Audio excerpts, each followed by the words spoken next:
Welcome to the Sunday Supper Kitchen. I'm so excited to share with you this new series that I'm going to be doing. It is all my kids' favorite recipes, and the one that gets requested over and over as a starter to every holiday is my Italian wedding soup. It's super easy to do. You know me, I don't like things that are very complicated. I broke it down and made it as easy as possible, but it's so tasty. So here we go. We're going to start with our little mini meatballs. We're going to start by just spraying a baking dish. Then we're going to take our ground beef. And typically when I make my Italian meatballs, I usually do half pork, half beef, and soak the bread. But for like this recipe, so I want you to think about how it's going to taste in the soup. You don't want super soft meatballs. You want them a little bit heartier because they're going to sit in the soup for a while. So I just use beef, 2 eggs, breadcrumbs, and I use Italian seasoned breadcrumbs because again, who wants to mess with all that seasoning? It already comes done for you. Just a little bit of garlic because you know those Italians. I'm not Italian, but I love to cook Italian food. They like their garlic, and just Parmesan cheese. And now we're going to mix all this. And now typically, you know, people are big on using salt and pepper, but I have to tell you, there's already salt in the cheese and there's salt in the Italian seasoning. So I don't think it's necessary. I'm big on layering salt and pepper to bring out the taste naturally in the food.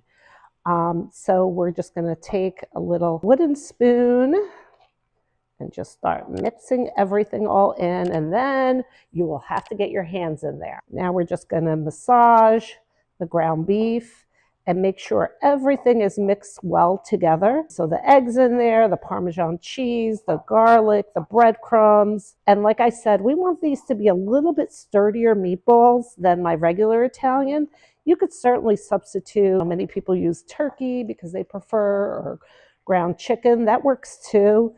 I just love a good beef meatball. Okay, when everything is nice and blended together, now it's time to start rolling. And I'm going to tell you, the painless part of this is making these meatballs as small as possible because everybody always wants to make them bigger, but the key is to making cute little meatballs. All right, so this is a great tip and one that I do often. The most labor-intensive part of this process is actually rolling these tiny little meatballs. So I usually do a double batch and then freeze half, and then next time I'm ready to make them, I already have my little mini meatballs. Another great tip is you could use these meatballs as like appetizer meatballs. People love them. So if you're having a party, what a great thing to pull out of your freezer. Always put them in the top row if you can, because that'll get them nice and crispy. All right, now the meatballs are in the oven, and as you can see, we are not slaving over the stove frying meatballs. Super easy way to make meatballs. I promise you, they turn out amazing. And then we are ready to go on to the soup part. So one of the things I want to talk about is the traditional recipe calls for acini di pepe or acini di pepe or assa di pepe, as the Italians say. It is hard to find. So when I can find it, that's what I use. There's nothing like those little round little pasta balls in your soup. But if you can't find it, most of the times I wind up using orzo because I'm not a believer in going to 10 different stores to look for ingredients. This is just fine. I promise it will taste just as good. The other thing that I substitute to make it as easy as possible for all of you and for me is I use frozen spinach. I know traditional Italian food is the escarole, but frozen spinach works just as well and tastes amazing, and it's so easy. Okay, so we're going to start working on our soup part. So we're going to have 4 eggs, beat them a little bit, and then we're going to pour them over our spinach, and then we're going to add our Parmesan cheese. I know this seems odd, but trust me, oh my gosh, this makes the most amazing broth, and it's so good when you take bites into it and you get little bits of the spinach, the egg, the Parmesan cheese. So you just want to stir it around until everything's combined. Okay, so this is a huge tip. Remember how I said don't add salt and pepper to the meatballs because you'll make them a little too salty because there's already salt in them? But this is the perfect time. Meat absorbs more flavor when it's hot right out of the oven. So this is the perfect time to layer on another flavor and use your salt and pepper. Sprinkle lightly all over your meatballs. Trust me on this. All right, so we're going to start the base of our soup. Just line the bottom of your pot with olive oil, and then we're going to add our finely minced onions. And again, a great tip for that is I love using a mini food processor for my onions because you want them almost pulverized.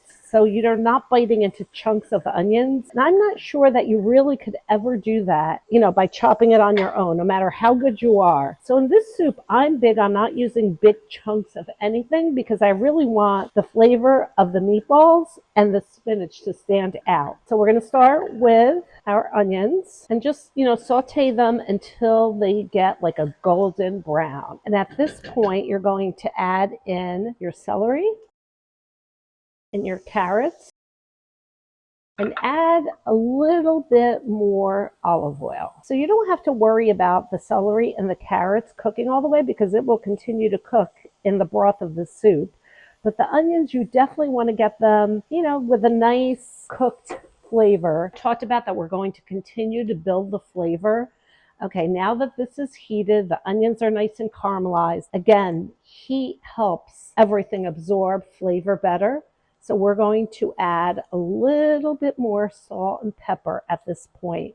This gives our soup just a great base of flavor. All right, now we're going to saute it just a little bit longer, combine all those flavors. Okay, so now we're going to turn our heat to high because we're going to want to get this soup boiling. So here's the thing, if you are trying to cut back on salt, you could use the reduced sodium chicken broth, or you could use regular chicken broth, or you can make your own. I'm not against making your own, but especially during the holidays, I know I don't have time. So this is a great way to still create a delicious soup, and it tastes amazing. I promise you won't know that you're not using, fresh broth that you made yourself, homemade broth, I should say. Okay, now that it's starting to come to a slow boil, you don't want it to be like a huge boil, but just right where it's simmering around the sides, we're going to drop in, forkful by forkful, our spinach.